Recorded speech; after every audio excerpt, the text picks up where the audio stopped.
ब्रह्मोवाच नमस्ये यन्मयं सर्वमेतत् सर्वमयश्च यः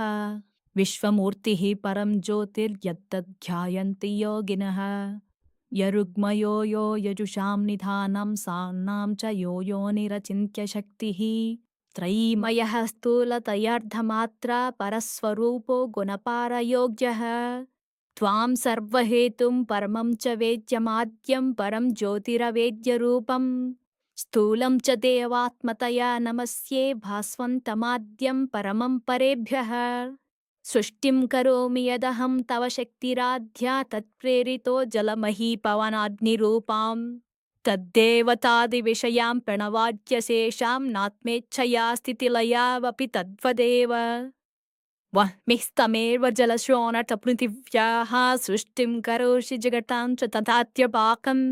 ज्ञापीत्वमेव भगवन् गगनस्वरूपं त्वं पञ्चधा जगदिदं परिपासि विश्वम् यज्ञैर्यजन्ति परमात्मविदो भवन्तं विष्णुस्वरूपमखिलेष्टिमयं विवस्वन् जायन्ति चापि यतयो नियतात्मचित्ताः सर्वेश्वरं परममात्मविमुक्तिकामा नमस्ते देवरूपाय यज्ञरूपाय ते नमः परब्रह्मस्वरूपाय चिन्त्यमानाय योगिभिः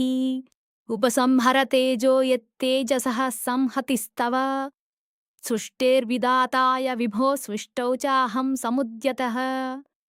मार्कण्डेय उवाच इत्येवं संस्तुतो भास्वान् ब्रह्मणा सर्गकर्तृणा उपसंहृतवांस्तेजः परं स्वल्पमधारयत् चकार च ततः सृष्टिं जगतः पद्मसम्भवः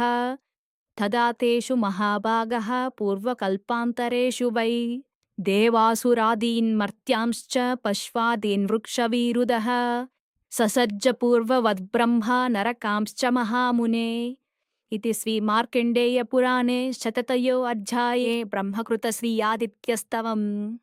ओम आदित्याय नमः।